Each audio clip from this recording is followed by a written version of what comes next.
नमस्कार प्यारे दोस्तों, आज अपन देखते हैं निर्देशांक ज्यामिति। नीट के बच्चों के लिए काफ़ी इंपॉर्टेंट हो जाता है। जेई के बच्चे जो होते हैं उनको ये चैप्टर गणित में पढ़ा दिया जाता है, तो उनको तो ये अच्छे से आ जाता है। लेकिन जो नीट के छात्र होते हैं वो इस चैप्टर में काफ़ी दिक्कत महसूस करते हैं। तो इसीलिए अपन आज निर्देशांक ज्यामिति को थोड़ा बेसिक से पढ़ लेते हैं, जिससे आने वाले टाइम में अपने को इसमें दिक्कत नहीं आए। तो सबसे पहले अपन शुरुआत कर रहे हैं एक्स वाई तल में एक बिंदु की स्थिति, यानी एक्स वाई तल हो। जैसे अपन कह सकते हैं कोई भी तल बनता है वो दो एक्सेस से बनता है। तो यहाँ पे एक एक्स एक्सेस है, एक वाई एक्सेस है। अपने को किसी बिंदु की स्थिति दर्शानी है तो अपन कह सकते हैं वो बिंदु यहाँ पे है, ये आपका बिंदु एक्स कोमा वाई है। लेकिन अपन कह सकते हैं कि इस एक्स कोमा वाई को दर्शाते कैसे, तो इसको सीखने के लिए अपन बेसिक से सीखते हैं। देखो, अपन कह सकते हैं ये हो गया आपका तल, जिसके अंदर ये एक्स एक्सेस है और ये वाई एक्सेस है। मान लीजिए आपका कोई भी बिंदु है, उसके निर्देशांक मान लेते हैं 2,3 है। 2,3 है, इसमें अपन कह सकते हैं जो पहले लिखा होता है वो आपका x निर्देशांक होगा और जो दूसरा है वो y निर्देशांक है। तो चलिए अब देख लेते हैं इसको कैसे दर्शाया जाएगा। सबसे पहले आप मूल बिंदु पे आ जाइए। मूल बिंदु पे आने के बाद में देखिए कि x में कितना चलना है। तो ये कह रहा है कि x में आपको 2 चलना है, और वो भी कौन सी x में? धनात्मक x में। देखिए प्यारे दोस्तों, आप इधर की तरफ जाएंगे तो धनात्मक होगा, इधर की तरफ जाएंगे तो ऋणात्मक होगा। क्या? x। ऊपर जाएंगे तो प्लस y होगा, नीचे आएंगे तो माइनस वाई होगा। तो अपने को धनात्मक x में जाना है कितना? 2। तो एक ये चले और 2 ये चले, तो अपन कह सकते हैं x में आप इतना चलिए। ठीक है, तो x में अपन इतना सके। इसके बाद y के निर्देशांक का वेट करिए। तो y का निर्देशांक है प्लस का 3। प्लस का 3 है, इस वजह से अपन ऊपर जाएंगे। ये मान लीजिए 1 हुआ, ये आपका 2 हुआ और ये आपका 3 हुआ। तो अपन पहुंच गए यहाँ पे। ये निर्देशांक आपका 2,3 होगा। ध्यान से देखिए, जब अपन x निर्देशांक बना रहे हैं तो x निर्देशांक ये वाला है और ये यहाँ से लेके यहाँ तक दूरी कितनी है? 2 है। जब y निर्देशांक बना रहे हैं तो अपन कह सकते हैं ये वाली दूरी 3 है। तो अपन यहाँ से कह सकते हैं कि जो x निर्देशांक होता है वो y एक्स से दूरी होती है और जो y निर्देशांक होता है वो x एक्स से दूरी होती है। तो इसको मैंने आपको समझा दिया कि कोई भी बिंदु है वो कैसे दर्शाया जाएगा। तो सबसे पहले मूल बिंदु पे आइए, फिर x का निर्देशांक देखिए और फिर y का निर्देशांक देखिए और उसको प्लॉट कर दीजिए। ये बातें समझ में आई? इसी तरीके से कई बार x निर्देशांक को भुज के नाम से भी पुकारते हैं और y निर्देशांक को कोटि से बोलते हैं। ठीक है, ये सारी बेसिक चीज़ें आपको समझ में आ गई होंगी। चलिए आगे बढ़ते हैं। आगे एक अपन छोटा सा क्वेश्चन ले रहे हैं। क्वेश्चन के अंदर कहा है कि बिंदु 2,14 के लिए भुज तथा कोटि ज्ञात करो। तो अपन कह सकते हैं, अभी अपन ने पढ़ा पिछली स्लाइड में, देखो कि अपन कह सकते हैं जो x निर्देशांक होता है उसको अपन क्या कहते हैं? भुज कहते हैं, और जो y निर्देशांक होता है उसको कोटि कहते हैं। तो यहाँ पे अपन इसका जवाब दे सकते हैं कि जो ये वाला होगा ये आपका भुज होगा और ये वाला आपका कोटि होगा। समझ में आ गया? ये भुज होगा, ये कोटि होगा।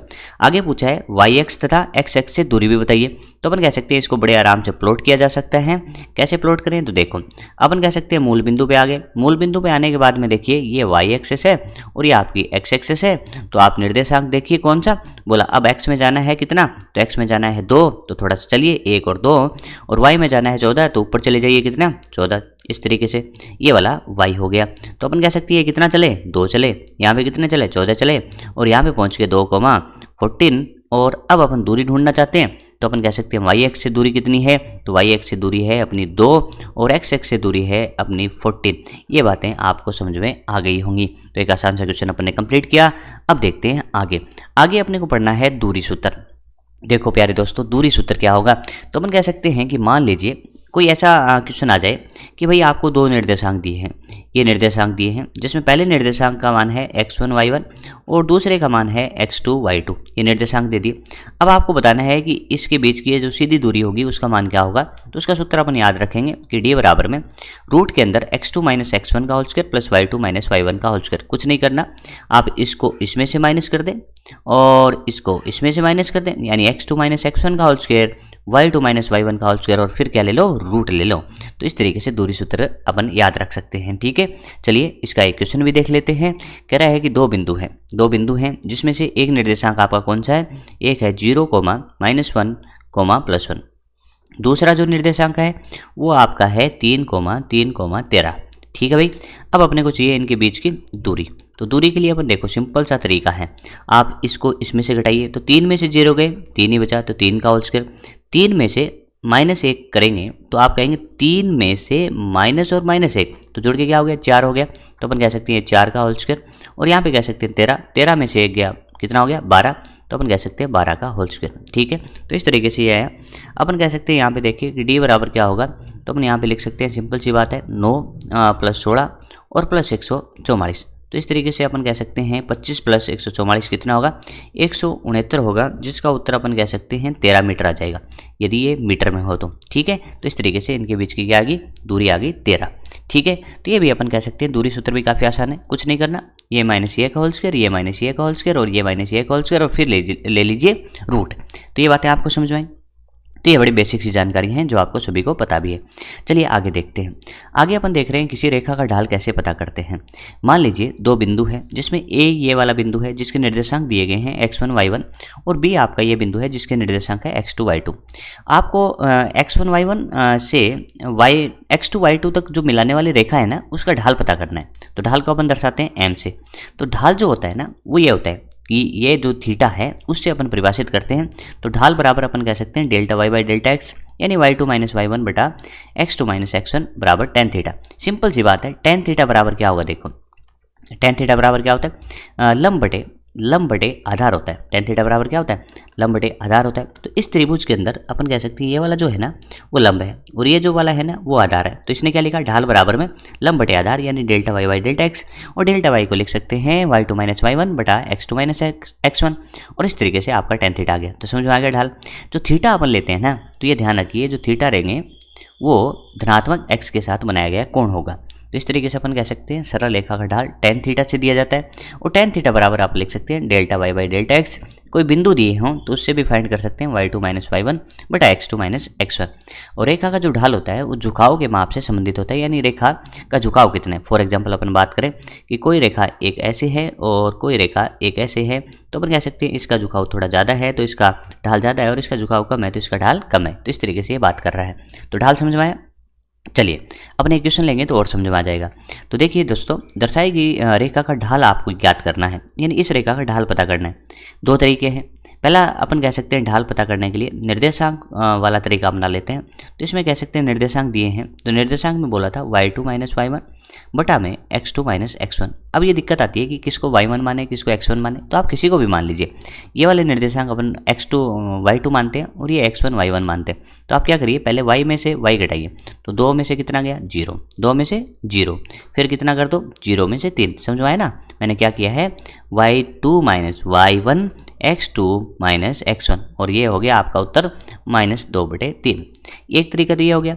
या फिर आप कह सकते हैं ढाल जो होता है वो m होता है और m बराबर में आपका tan थीटा होता है। लेकिन यहाँ पे अपन देख रहे हैं कि जो कोण का मापन करेंगे वो यहाँ से करेंगे, लेकिन अपन थीटा यहाँ से फाइंड कर सकते हैं। तो अपन लॉजिक के साथ कह सकते हैं कि ऐसी सरल रेखा का ढाल ऋणात्मक होता है। कैसा होता है, ऋणात्मक, क्योंकि वास्तविक कोण यहाँ से है और ये 90 से ज़्यादा है, और tan थीटा 90 से ज़्यादा नेगेटिव होता है, इस वजह से ढाल ऋणात्मक है। बट इसका एक दूसरा तरीका भी है कि m लिखो, tan थीटा में थीटा यहाँ से लिख सकते हो, बट अपने लॉजिक से माइनस यहाँ पे लगा सकते हो। तो यहाँ पे कह सकते हैं माइनस, तो माइनस के बाद में अपन कह सकते हैं, देखो tan थीटा लिखते टाइम क्या लिखोगे, लंब लिखोगे, तो अपन कह सकते हैं देखो लंब कितना हो गया, यहाँ से लेके यहाँ तक 2 हो गया, और आधार अपन से पूछे तो 3 हो गया, तो इससे भी आंसर -2/3 आ गया। तो दोनों से अपन कह सकते हैं आंसर सिमिलर आए। तो ये चीज़ें आपको समझ में आ गई होंगी कि किसी भी सरल रेखा का ढाल कैसे पता करते हैं। तो चलिए आगे देखते हैं कि आगे क्वेश्चन को किस तरीके से करें। आगे देखिए, आगे अपने को क्या पढ़ना है, आगे अपने को पढ़ना है कि सरल रेखा है उसका समीकरण कैसे लिखेंगे। तो सरल रेखा एक ऐसा ग्राफ भी होता है जिसका ढाल नियत होता है। सरल रेखा एक ऐसा ग्राफ भी होता है जिसका ढाल नियत होता है। इसको अपन प्रूव कर देंगे। अब अपने को देखना है कि जो सरल रेखा होती है उसका सामान्य समीकरण क्या होता है। तो सरल रेखा का जो सामान्य समीकरण है वो आपका होगा y बराबर में mx प्लस c। सरल रेखा का सामान्य समीकरण होगा y बराबर mx प्लस c। तो y बराबर mx प्लस c होगा, जहाँ पे m आपका सरल रेखा का ढाल होगा और c जो होगा वो y x पर काटा गया अंतःखंड होगा। तो अपन कह सकते हैं सरल रेखा एक ऐसा ग्राफ होता है जिसका ढाल नियत होता है, और उसका जो सामान्य समीकरण है प्यारे दोस्तों वो होगा y बराबर mx प्लस c। y बराबर mx प्लस c। यहाँ पे आप बताइए y क्या होगा, x क्या होगा। तो y और x तो आपके निर्देशांक अक्ष को दर्शा रहे हैं कि इसमें एक x है और एक y है। m यहाँ पे कह सकते हैं कि सरल रेखा का ढाल है, और c y x पर काटा गया अंतःखंड होगा। ये बातें समझ में आई। चलिए अब अपन क्या करते हैं, आगे की कुछ सिंपल से एग्जाम्पल लेते हैं जिसके अंदर अपन ढाल देखेंगे और काटा गया अंतःखंड देखेंगे। तो दोस्तों अपन यहाँ पे कह सकते हैं कि कोण यही होता है। अपन ने कहा कि धनात्मक अक्ष से सरल रेखा का बनाया गया कोण जो थीटा होगा उससे अपन tan थीटा फाइंड करेंगे तो ढाल मिलेगा। मैं कह सकता हूँ थीटा 90 से कम है, थीटा लेस देन 90 डिग्री है, इस वजह से सरल रेखा m जो होगा वो पॉजिटिव होगा, तो इस सरल रेखा का ढाल नेगेटिव है। तो अपन कह सकते हैं जो ऐसे वाली सरल रेखा जितनी भी होंगी उन सभी का ढाल कैसा होता है, पॉजिटिव होता है। ठीक है, ढाल पॉजिटिव है। इसके बाद अपन कह सकते हैं ये सरल रेखा कहाँ पे काट रही है, तो आप कह सकते हैं यहाँ पे काट रही है। तो अपन कह सकते हैं ऊपर की तरफ y धनात्मक होता है तो नीचे की तरफ ऋणात्मक होगा y। तो अपन कह सकते हैं इसके लिए m कैसा हो गया, धनात्मक। अंतःखंड कहाँ है, y नेगेटिव में काटा तो c ऋणात्मक हो गया। बात समझ में आई। अब चलिए इस एग्जाम्पल को देखते हैं।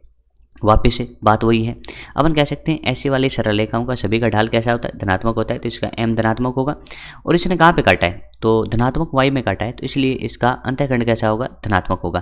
तो यहाँ पे अपन कह सकते हैं कि इसमें ढाल धनात्मक है और इसका अंतःखंड भी धनात्मक है। ये बात समझ में आई। अब देखो आगे इसमें बढ़ते हैं, इस ग्राफ को देखो या इसको देख लो। इस केस में अपन कह सकते हैं भाई थीटा यहाँ से नापेंगे तो सिमिलर वही कंडीशन है, इसके अंदर भी क्या कह सकते हैं, ढाल क्या है, धनात्मक है। लेकिन एक बात यहाँ पे समझ में आ रही है कि जो सरल रेखा है वो y अक्ष पे मूल बिंदु से गुजर रही है, तो अपन कह सकते हैं y पे पॉजिटिव में या नेगेटिव में कहीं नहीं काटा, इस वजह से ऐसी सरल रेखा का अंतःखंड शून्य हो गया, यानी y अंतःखंड शून्य हो गया। और जो मूल बिंदु से जाने वाली सरल रेखा होती है उसका जो समीकरण होता है वो y बराबर mx होता है, उसमें c का मान 0 होता है। तो सरल रेखा से जाने मूल बिंदु से जाने वाली सरल रेखा का जो समीकरण होगा वो y बराबर mx होगा। अब आप प्यारे दोस्तों इसका मान बता दीजिए जल्दी से, बताइए क्या होगा, सोचिए थोड़ा। सोचा आपने सोचा, कैसे सोचा? अपन कहेंगे देखो, अपन कहेंगे कोण का मापन करेंगे भैया, और ये थीटा क्या है दोस्तों, 90 से ज़्यादा है। जब थीटा 90 से ज़्यादा होता है तो tan 90 से ज़्यादा में क्या हो जाएगा, नेगेटिव हो जाएगा। तो यहाँ पे कह सकते हैं ढाल कैसा, ऋणात्मक। तो आगे से याद रखिएगा ऐसी वाली सरल रेखा जो भी होती है उनका ढाल ऋणात्मक होता है। अंतःखंड की बात करें, कौन सा अंतःखंड चाहिए, y पे कहाँ पे कट कर रहा है, तो आपने कहा y पे यहाँ पे कट कर रहा है तो पॉजिटिव में कट कर रहा है, इसलिए यहाँ पे अपन कह सकते हैं c धनात्मक होगा। c क्या होगा, धनात्मक होगा। तो मैंने यहाँ पे आपको अच्छे से समझा दिया है कि आपको क्या देखना है कि ढाल कैसे देखते हैं, इन चीज़ों को आपको अच्छे से समझा दिया। ढाल देखने के लिए आप कह सकते हैं सिंपल सा कॉन्सेप्ट है, ऐसी वाली सरल रेखा ढाल धनात्मक रखेगी, ऐसी वाली सरल रेखा ढाल ऋणात्मक रखेगी, और ऐसी वाली सरल रेखा मूल बिंदु से जाती है तो y बराबर mx होती है। लेकिन इसके अलावा कुछ और ग्राफ भी होते हैं जिसको मैं यहाँ पे आपको बता देता हूँ कि उसका बेसिक नॉलेज आपको हो जाता है तो आप अच्छे से सीख जाएंगे। ठीक है, तो देखिए आगे वाली स्लाइड में अपन इसको देख लेते हैं कि किस तरीके से होगा। देखिए इसमें मैं बताता हूँ कुछ एग्जाम्पल्स अपन और ऐड कर देते हैं। जैसे आपसे क्वेश्चन पूछा गया कैसे, देखो ये मैं बना रहा हूँ y एक्स और ये बना रहा हूँ x एक्सेस। ठीक है भाई, ये x एक्सेस है और ये y एक्सेस है। मान लीजिए जो ग्राफ है ना दोस्तों, वो ग्राफ इस तरीके से, सरल रेखा कैसे, ऐसे। बोला इसका समीकरण लिख के बताओ। तो ऐसी वाली सरल रेखा है ना, इसके अंदर अपन कह सकते हैं ढाल क्या है, ढाल इसका 0 है, ढाल इसका 0 है। और यहाँ पे कहाँ पे कट कर रही है, तो अपन कह सकते हैं 1 पे कट किया, इसने 2 पे कट किया। तो अपन कह सकते हैं इस पूरे दौरान x बदलता है लेकिन y का मान नियत रहता है, इस वजह से ऐसी वाले सरल रेखा का समीकरण होगा y बराबर 2।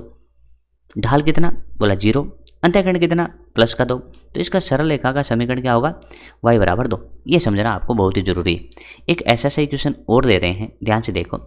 अपन कह सकते हैं ये y एक्सेस है, ये आपकी x एक्सेस है, और किसी ने कहा कि सरल रेखा का समीकरण ऐसे है। सरल रेखा का समीकरण तो नहीं है बट सरल रेखा का ग्राफ ऐसे है। तो तुम बताओ इसका उत्तर क्या होगा, सोचो थोड़ा। आप कहेंगे कि देखो x से 1 चले और x से 2 चले तो पहुंच गए 2 पे। आप कह सकते हैं ये x 1 हो तो ये x 2 हो, इस पूरी सरल रेखा पे x का मान नियत रहेगा, तो इस सरल रेखा का जो समीकरण होगा वो x बराबर 2 होगा। यहाँ भी ढाल कितना था दोस्तों, जब x के समांतर जो भी रेखा होती है उसका ढाल 0 होता है, और इस वाली सरल रेखा का ढाल अपन कह सकते हैं अनंत होगा। ढाल क्या होगा, अनंत, क्योंकि थीटा 90 और tan 90 आपका 0 हो जाए। तो सारी चीज़ें आपको समझ में आ गई होंगी कि किसी भी सरल रेखा का अंतःखंड कैसे देखते हैं, वो भी कौन सा, y अंतःखंड। और इस तरीके से अपन कह सकते हैं जो सामान्य समीकरण होगी y बराबर mx प्लस c, उसमें अपन m फाइंड कर पाएंगे और c फाइंड कर पाएंगे, तो सभी क्वेश्चन का आंसर बड़ी आसानी से दे पाएंगे। ठीक है, चलिए कुछ आसान से क्वेश्चन अपन ले रहे हैं। इस क्वेश्चन के अंदर देखो दोस्तों कि चित्र में दी गई सरल रेखा के लिए प्रवणता का मतलब भी ढाल ही होता है, और अंतःखंड के मान क्या होंगे। तो अपन कह सकते हैं चलो प्रवणता होता है m। यदि आपको थीटा दिया है तो आप कह सकते हैं कहाँ से थीटा लेंगे, धनात्मक अक्ष से बनाया गया कोण तो 45 डिग्री है, तो m बराबर आप कह सकते हैं tan थीटा, और tan 45 डिग्री तो आप कह सकते हैं उत्तर का मान आया +1। तो ढाल का मान तो आ गया 1। अब देखिए अंतःखंड यहाँ पे स्पेसिफाई नहीं किया है, मैं कह रहा हूँ यहाँ पे कौन सा अंतःखंड पूछा है, वाई अंतःखंड। तो इसका मतलब वाई पे कहाँ पे कट कर रहा है, तो अपन कह सकते हैं ये देखिए यहाँ से लेके कहाँ जा रहा है 4 पे, तो अपन कह सकते हैं वाई अंतःखंड जो होता है वो सी कितना होता है 4 होता है। क्या सरल रेखा का समीकरण लिख सकते हैं, क्यों नहीं लिख सकते, y बराबर क्या होगा mx प्लस सी होगा, तो y को y रहने दे। y क्यों लिखा, तो अपन कह सकते हैं यहाँ पे y लिखा है, यहाँ पे x लिखा है, तो y और x से लिखेंगे ना, तो y बराबर m बोलो तो आप कहोगे 1 x प्लस सी 4, ये आपकी सरल रेखा का क्या हो गया समीकरण हो गया। तो काफ़ी आसान है, y बराबर mx प्लस सी आएगा तो बड़ी आसानी से फाइंड कर सकते हैं। चलिए आगे वाला क्वेश्चन आपके लिए दोस्तों, आप अटेम्प्ट करके बताइए कि इसमें उत्तर क्या होगा। तो पूछा है कि प्रदर्शित सरल रेखा की ढाल क्या होगी, प्रदर्शित सरल रेखा की ढाल क्या होगी, समझ में आई चीज़। तो आप कहोगे इसका ढाल कैसे फाइंड करें, आप याद करिए मैं कह रहा था कि m बराबर क्या होता है tan थीटा होता है, m बराबर क्या होता है tan थीटा होता है। बोलो थीटा कहाँ से होता है, ये बताइए थीटा कहाँ से होता है, तो आप भूल चुके हैं, थीटा होता है धनात्मक अक्ष से बनाया गया कोण। थीटा क्या होता है धनात्मक अक्ष से बनाया गया कोण, यानी अपन यहाँ पे लिख सकते हैं कि थीटा क्या होगा धनात्मक एक्स के साथ बनाया गया कोण, समझ आया। तो अब बता दो कितना है, तो आप कहोगे भाई इसका जो वास्तविक है ना वो 120 डिग्री है, तो अपन कह सकते हैं चलो इसको लिख सकते हैं tan 120 डिग्री। और अपन जानते हैं कि tan 120 डिग्री का मान तो tan 60 के बराबर होता है, बट किसमें नेगेटिव में, क्यों, क्योंकि अपन जानते हैं कि दूसरे चतुर्थांश में tan कैसा होता है नेगेटिव में, तो इसका उत्तर क्या लिख देंगे माइनस से tan 60, समझ आया ना, माइनस tan 60। दो तरीके से काम करेंगे अपन, भैया ये एंगल फाइंड कर लो, ठीक है, नहीं फिर ऐसे भी कर सकते हैं m बराबर एंगल वही लिखेंगे, गलत है वैसे पता है, लेकिन अपने को लॉजिक से दिख रहा है ना कि ऐसी सरल रेखाओं का ढाल क्या होता है, ऐसी सरल रेखाओं का ढाल नेगेटिव होता है, तो नेगेटिव अपनी तरफ से लगा दो, तो m बराबर में -√3 उत्तर आ जाएगा, और ऐसा ऑप्शन नंबर 2 में मिलेगा। समझ में आया। वास्तविक कोण कौन सा 120, लेकिन उसका मान भी किसके बराबर tan 60 माइनस में, तो सीधा ही कर लेते ना कि भाई tan 60 लिख लो, लेकिन माइनस अपनी तरफ से लगा दो, कहाँ से, बोला लॉजिक। तो चलिए दोस्तों सरल रेखा का एक क्वेश्चन अपन और ले रहे हैं। क्वेश्चन में क्या दिया गया है, दी गई सरल रेखा का समीकरण क्या होगा। यहाँ पे अपने को एक ग्राफ दे रखा है, इस ग्राफ की सहायता से अपने को समीकरण लिखना है। सामान्य समीकरण क्या होगा सरल रेखा का, तो आप कहेंगे y बराबर mx प्लस सी। यहाँ पे सबसे पहले आपको m फाइंड करना चाहिए, m क्या है सरल रेखा का ढाल। तो सबसे पहले अपन देखेंगे m कैसे पता करें, तो m अपन कह सकते हैं कि धनात्मक अक्ष से बनाया गया कोण होता है, यानी ये वाला कोण मिल जाए तो उत्तर आ जाए। तो अपन कह सकते हैं कि इस त्रिभुज के अंदर देखिए ये 90 डिग्री होगा, ये 60 डिग्री है, और तीनों कोणों का मान 180 होता है। तो आप इसको बड़े आराम से कह सकते हो कि ये वाला जो कोण आपको दिखाई दे रहा है वो आपका 30 डिग्री होगा, ये 30 डिग्री होगा, तो एकांतर कोण की वजह से ये भी 30 डिग्री होगा। और आप कह सकते हैं कि जो ढाल है वो आपका m बराबर होता है दोस्तों tan थीटा, और tan थीटा में यहाँ पे tan 30 डिग्री, और यहाँ का उत्तर आ जाएगा 1/√3। तो ये बातें समझ में आई। तो चलिए अब देखते हैं कि अंतःखंड क्या होगा, और वो भी कौन सा, y एक्स पर काटा गया अंतःखंड। तो y एक्स पर काट रहा है यहाँ पे, तो अपन कह सकते हैं c है तो नेगेटिव, बट वो मान कितना होगा, तो इसके लिए अपन देखते हैं इस त्रिभुज के अंदर अपन इसको अलग से बना लेते हैं कि भाई इस तरीके से एक त्रिभुज है, ठीक है, ये समझ में आ रहा है। तो ये मान c है आपका, ये आपका 60 डिग्री कोण है, और आप कह सकते हैं x अंतःखंड दे रखा है, यहाँ से लेके यहाँ तक दूरी 4 दे रखी है ना, तो आप बड़े आराम से लिख सकते हो कि c का मान अपने को पता करना है। तो आप कह सकते हैं यहाँ से tan थीटा लगा सकते हैं, और tan थीटा क्या होता है लंब बटे आधार। तो बोलो प्यारे दोस्तों लंब क्या होगा, तो 60 के सामने ही तो लंब है, तो ये होगा 4, आधार कितना होगा c। तो आप कह सकते हैं थीटा बोलो, तो थीटा होगा tan 60, तो tan 60 का कितना मान होगा √3, तो √3 बराबर में 4/c, तो उत्तर आ गया आपका c बराबर में 4/√3। लेकिन अपन कह सकते हैं कि अंतःखंड है कैसा नेगेटिव, तो एक नेगेटिव चिन्ह और लगाएंगे, तो ये जो मान है वो c बराबर माइनस के 4/3 आ गया। क्या समीकरण लिख सकते हैं, क्यों नहीं लिख सकते, तो अपन कह सकते हैं समीकरण होती है y बराबर mx प्लस सी, और आप ले आओ m का मान, तो m का मान तो है आपका 1/√3। अपन देख भी पा रहे हैं कि ढाल कैसा है, यहाँ पे धनात्मक है, और प्लस सी अंतःखंड यहाँ पे आपका ऋणात्मक है, तो -4/√3। तो ऐसी समीकरण आपकी आएगी, ठीक है। तो सरल रेखा को अपन ने अच्छे से समझा। सामान्य समीकरण क्या होती है, y बराबर mx प्लस सी। m क्या होता है, m होता है ढाल, ढाल का मान कैसे प्राप्त करते हैं tan थीटा से। बोला c क्या होता है y अंतःखंड, यानी ग्राफ y पे कहाँ पे कट करता है। यदि आप m और c अच्छे से फाइंड कर लेते हो तो ढाल फाइंड हो गया, अंतःखंड फाइंड हो गया, तो सरल रेखा का समीकरण बड़ी आसानी से आप लिख सकते हो। तो चलिए आगे बढ़ते हैं और अब देखते हैं परवलय को। सबसे पहले परवलय का सामान्य सा जानकारी आप ले लो। सरल रेखा के अंदर अपन कह सकते हैं x की घात 1 होती है, y की घात भी 1 होती है। बट परवलय के अंदर जो समीकरणें होती हैं, मैं सारी सामान्य समीकरणें लिखूं तो एक समीकरण ऐसे मान सकते हैं कि एक्स स्क्वायर बराबर में के वाई। दूसरी सामान्य समीकरण अपन ऐसे भी लिख सकते हैं एक्स स्क्वायर बराबर में माइनस के वाई। एक समीकरण अपन ऐसे भी लिख सकते हैं वाई स्क्वायर बराबर में के एक्स। और इसी तरीके से एक समीकरण ऐसे भी लिख सकते हैं वाई स्क्वायर बराबर में माइनस के एक्स। ठीक है, यहाँ पे अपने को देखने को मिल रहा है कि जो वेरिएबल हैं, जो आपके x और y जो हैं, उसमें एक की घात 2 होती है तो दूसरे की घात 1 होती है। यहाँ पे x की घात 2 है तो y की घात 1 है, बट यहाँ पे y की घात 1 है तो x की घात y की घात 2 है तो x की घात 1 है, और इनमें संबंध जो है वो समानुपाती है। तब आपको कौन सा ग्राफ बना हुआ दिखेगा? परवलय। ये बात पहचान तो आ गई। अब कहते हैं कि समीकरणों में ग्राफ बनाते कैसे? तो जिसकी घात कम होती है, जिसकी घात कम होती है तो घात जहाँ कम होगी उस तरफ परवलय क्या होगा? ओपन होगा। मैं कह सकता हूँ परवलय ओपन किस तरफ हो रहा है? y की तरफ ओपन हो रहा है, तो y की घात कम होगी, तो y की कम घात वाले दो ऑप्शन हैं। अपन कहेंगे कि इसका समीकरण क्या होगा, तो आप कह सकते हैं किस तरफ होगा। इसका पहला समीकरण मैं उठाऊं तो आप कह सकते हैं एक्स स्क्वायर बराबर में के वाई, और के आपका धनात्मक नियतांक है, तो अपन कह सकते हैं कि घात कम किसकी? y की। तो y की घात कम है तो y की तरफ ओपन होगा, लेकिन कौन से y की तरफ? प्लस y की तरफ। तो इसका ग्राफ बनेगा ऐसे। ठीक है, मूल बिंदु से ये जा रहा है तो मतलब x पे 0 पे y 0 होगा और y 0 पे भी x 0 होगा। ये बात समझ में आ रही है? इसी तरीके से इसका सामान्य समीकरण लिखें तो इसका सामान्य समीकरण होगा दोस्तों एक्स स्क्वायर बराबर में माइनस के वाई, एक्स स्क्वायर बराबर में माइनस के वाई। तो अपन कह सकते हैं ये ग्राफ किस तरफ ओपन होगा? तो ये होगा आपका माइनस वाई की तरफ ओपन। तो आप कह सकते हैं ग्राफ किसकी तरफ खुलेगा? माइनस वाई की तरफ। और आप यहाँ पे देख पा रहे हैं माइनस वाई की तरफ ही ओपन हो रहा है। तो इस तरीके से इस परवलय का तो सामान्य समीकरण हो गया ये, और इसका हो गया ये। तो चलिए आगे बढ़ते हैं और इसका ग्राफ और देखते हैं। यहाँ पे अपन कह रहे हैं परवलय किस तरफ खुल रहे हैं, तो अपन कह रहे हैं कि यहाँ के जो परवलय खुल रहे हैं वो x की तरफ खुल रहे हैं, तो घातें कम किसकी होंगी? x की। तो इसका सामान्य समीकरण देखो वाई स्क्वायर बराबर में आप लिख सकते हो कि x। आप चेक भी कर सकते हो, x की घात कम तो x की तरफ खुल गया। इसी तरीके से इसका समीकरण क्या लिख सकते हो? वाई स्क्वायर बराबर में माइनस के एक्स। ये किसकी तरफ ओपन होगा? माइनस एक्स की तरफ ओपन होगा, और ये आपका प्लस एक्स की तरफ ओपन होगा, और जाएंगे तो दोनों ही मूल बिंदु की तरफ। ये बातें आपको अच्छे से समझ में आ गई होंगी कि इनकी घातें क्या होती है। एक की घात 2 होगी तो दूसरे की घात 1 होगी, ये समानुपाती के संबंध में पाए जाएंगे तो परवलय हो जाएगा।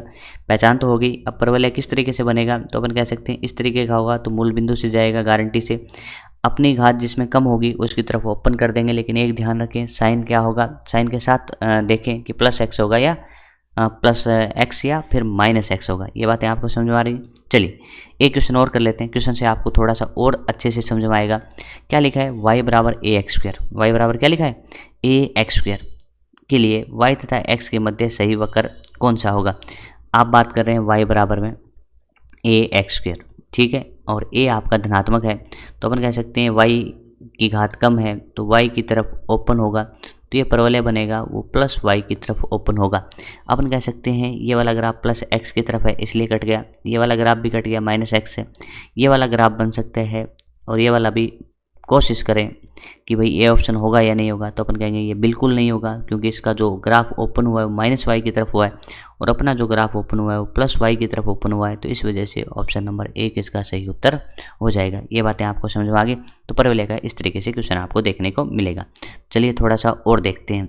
ये परवलय ऐसा परवलय है जो मूल बिंदु से नहीं जा रहा है, क्योंकि इसका समीकरण देखो, इसका समीकरण अपन यहाँ पे लिख देते हैं y बराबर में माइनस एक्स स्क्वायर प्लस का 10। तो इसमें अपन कह सकते हैं कि जब x बराबर 0 रखेंगे तो y बराबर 10 आ रहा है, तो इस वजह से अपन कह सकते हैं ये परवलय मूल बिंदु से नहीं जाएगा।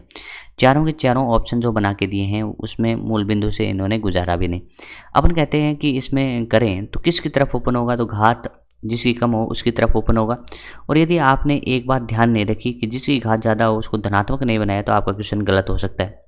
सबसे पहले इसको क्या बनाएं? तुलना करने योग्य बनाएं। तो आप क्या करें? माइनस वाई को इधर ले आएँ, इससे x की घात कितनी होगी?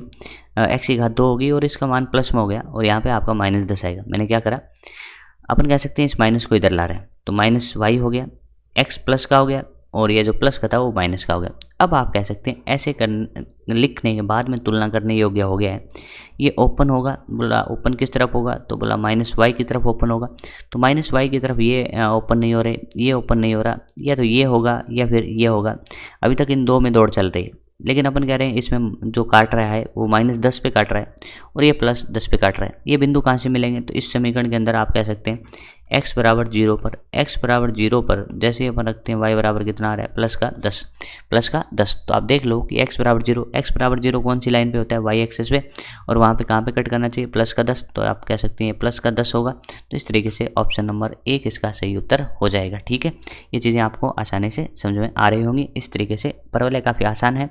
x की घात 2 होगी तो y की घात 1 होगी। ओपन करने के लिए आप ध्यान रखिए किस तरफ ओपन होगा, तो जिसकी घात ज़्यादा हो उसको धनात्मक बना लें और फिर आप इससे तुलना कर लें। ठीक है, ये बातें आपको समझ में आई। चलिए आगे अपन देखते हैं आयताकार अतिपरवलय। अभी तक अपन ने सरल रेखा देखा, परवलय देखा, उसके अंदर अपन ने पाया कि सरल रेखा के अंदर x की घात 1 होती है, y की घात 1 होती है, लेकिन वो समानुपाती की तरह होती है। लेकिन जो परवलय है उसमें अपन कह सकते हैं कि इस तरीके से समीकरण होती है, x y बराबर आप नियत लिख सकते हैं, x y बराबर नियत लिख सकते हैं, और आप कह सकते हैं कि जो y होगा वो व्युत्क्रमानुपाती होगा किसके? x के। तो x की घात भी 1 हो, y की घात भी 1 हो, और इसमें अपन कह सकते हैं कि इस तरीके का हो व्युत्क्रमानुपाती का तरह, तो आपका बनने वाला है परवलय, अतिपरवलय, आयताकार अतिपरवलय। तो ये ग्राफ आपका क्या होगा? आयताकार अतिपरवलय। आयताकार अतिपरवलय इस तरीके से क्यों बनता है? तो आप देख सकते हो x बराबर 0 पे y क्या हो जाएगा? अनंत हो जाएगा। तो आप यहाँ पे देख पा रहे हैं कि x बराबर 0 पे y अनंत है। इसी तरीके से y बराबर 0 पर आप कह सकते हैं x अनंत है। तो अपन इस तरीके से कह सकते हैं कि y 0 इस लाइन पे होता है तो वहाँ पे x अनंत है। तो इसका ग्राफ अपन यहाँ पे कह सकते हैं कि y और x में बनाएं तो यहाँ पे y होगा तो यहाँ पे x होगा, तो ये जो ग्राफ बनेगा वो ऐसे ऐसे बन जाएगा। तो इस तरीके से आयताकार अतिपरवलय अपने को समझवाएं। लेकिन अपन कह सकते हैं कि कई बार अपन एक नोट लिख लेंगे, उस नोट के अंदर अपन कहेंगे देखो कई बार अपने से ऐसे क्वेश्चन भी पूछे जाते हैं। कैसे? बोला यहाँ पे अपन x की घात n लगा दें और y बराबर अपन कह दें नियत है। तो यहाँ पे अपन कह सकते हैं देखो y व्युत्क्रमानुपाती की तरह लिखें और यहाँ पे लिख सकते हैं x की घात n। तो y समानुपाती 1/x की घात n। यदि n का मान 1 है तो बनना है आयताकार अतिपरवलय। n का घात 2 हो तो क्या बनेगा, और n का घात 1/2 हो तो क्या बनेगा? इस चीज़ को समझने के लिए यहाँ पे आइए, अपन कह सकते हैं देखो जब यहाँ पे बन रहा हो y बराबर या y समानुपाती 1/x, तो आपका ग्राफ आपको अतिपरवलय की तरह दिखेगा। इसको थोड़ा सा अपन ठीक बना लेते हैं। तो ये ग्राफ आपको कुछ इस तरीके से दिखेगा। ये सही नहीं बन रहा है, मैं कोशिश करता हूँ इसको सही बनाने की। तो ये लीजिए आपका आयताकार अतिपरवलय। कौन सा? बोला y बराबर या y समानुपाती 1/x यानी x की घात 1। अब किसी ने कहा कि x की घात 2 लगाओ, तो जिसकी घातें ज़्यादा होती है ना वो ग्राफ फिर इस तरीके से ज़्यादा फिसलना आता है, और जिसकी घातें कम हो उसको यहाँ पे आएगा। तो यहाँ पे अपन कह सकते हैं ये जो ग्राफ होगा वो इस तरीके से होगा कि x की घात 1/2 लगाएं तो क्या उसको √x लिख सकते हैं, और ये जो होगा वो आपका इस तरीके से होगा y समानुपाती 1/x की घात 2। तो इसमें थोड़ा ध्यान रखिए, इनकी जो शक्ल होती है वो आयताकार अतिपरवलय की तरह ही होती है। समझ में आए? आयताकार अतिपरवलय की तरह। एक बार और बता देता हूँ कि ये ग्राफ ऐसे होगा और ये ग्राफ ऐसे होगा। तो ज़्यादा फिसल यहाँ टच नहीं करेगा दोस्तों, यहाँ पे टच नहीं करेगा, तो ज़्यादा फिसलना होगा उसकी घातें ज़्यादा होंगी। ठीक है, और जो कम फिसलना होगा उसकी घातें कम होगी। ये बात समझ में आई? तो ये वाला तो हो गया रूट का और ये हो गया x² का, इस तरीके से। ठीक है, तो ये बातें ध्यान रखिए। ये परवलय मत बना देना, कई बार परवलय बना देते हैं बच्चे। परवलय कब होगा? जब x की घात 2 y की घात 1 हो और समानुपाती हो तब परवलय होगा। ये इंपॉर्टेंट है अपने लिए कि भाई x की घात 1 हो तो ये बनेगा, x की घात कम हो तो ये वाला बन जाएगा, और x की घात ज़्यादा हो तो ये वाला बन जाएगा। ठीक है, याद रहेगा। ठीक है, आगे बढ़ते हैं। अब जो अपने ग्राफ है वो आपका चरघातांकीय ग्राफ है। चरघातांकीय देखिए, जैसे यहाँ पे समीकरण लिख के रखिए y बराबर e⁻⁻kx। यही समीकरण क्यों लिखिए? अपने ज़्यादातर फिजिक्स में जो क्वेश्चन आते हैं वो इसी के आते हैं।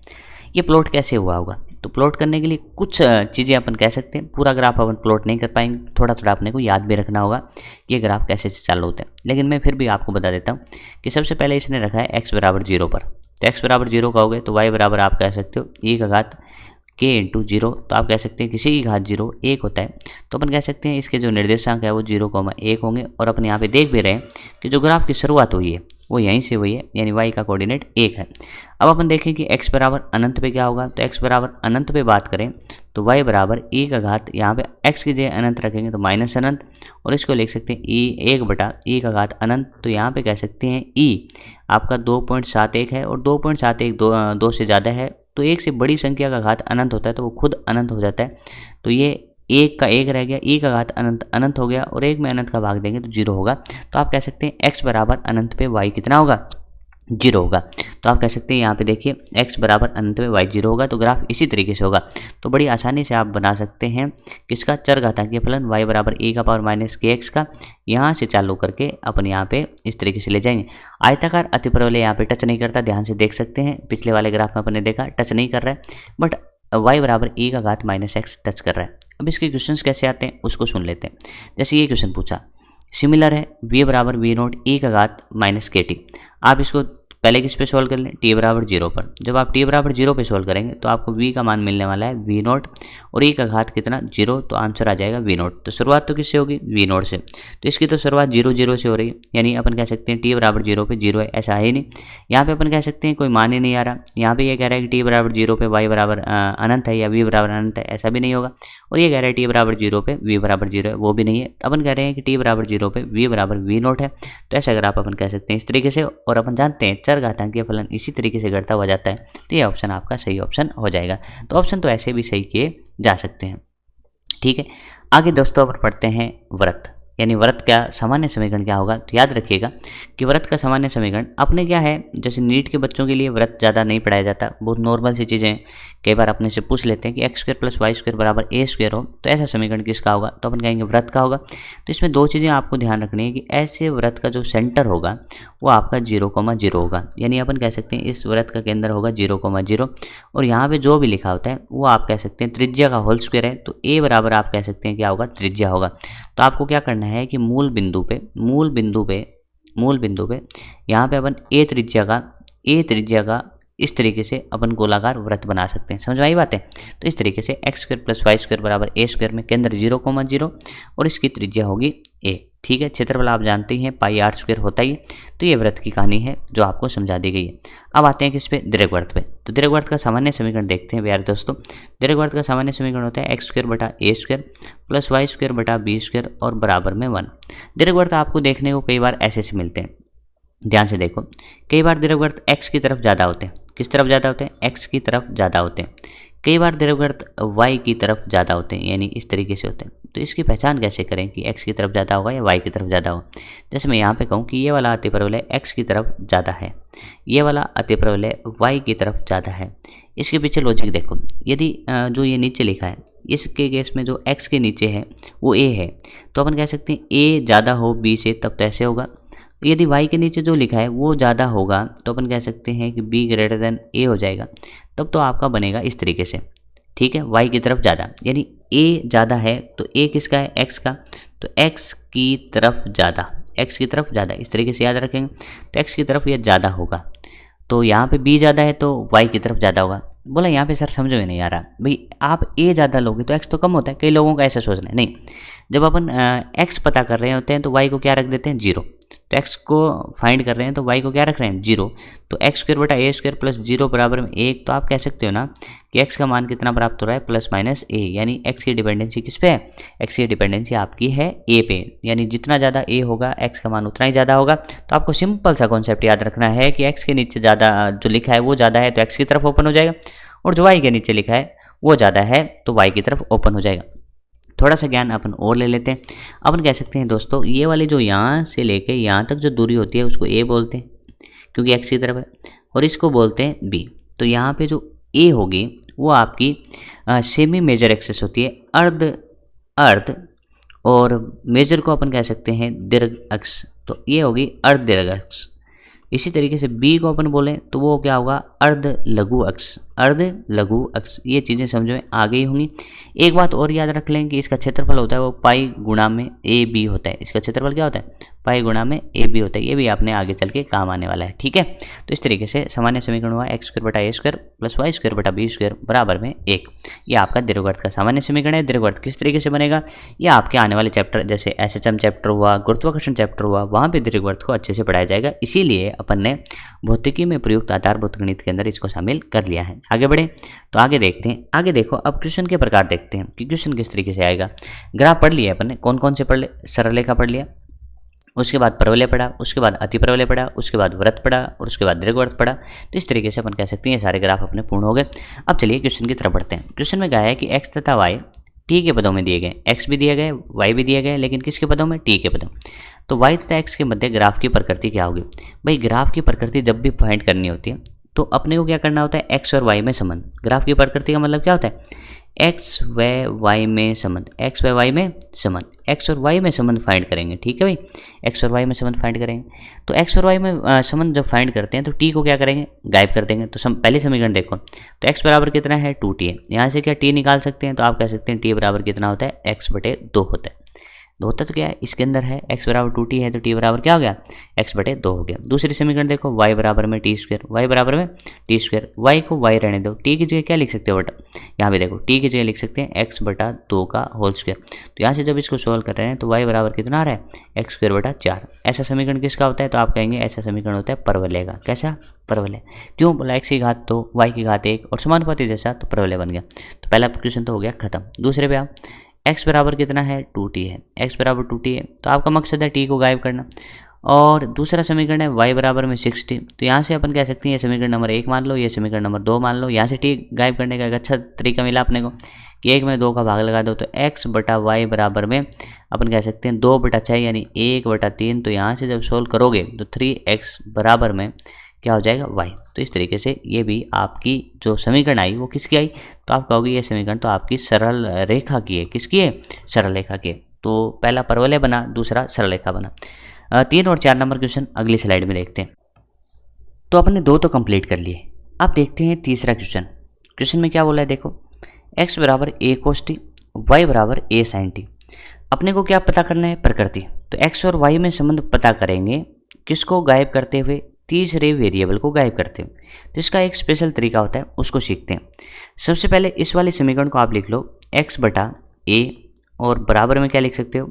cos t लिख सकते हो। समीकरण नंबर बोल दो इसको 1। इसी तरीके से दूसरी समीकरण लिख लो y/a बराबर में क्या लिख सकते हो?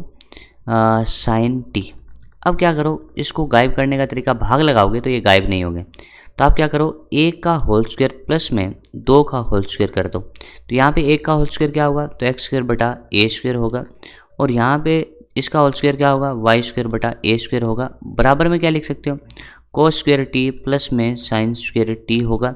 और यहाँ पे अपन कह सकते हैं कि cos² प्लस sin² का मान कितना प्राप्त होगा? 1।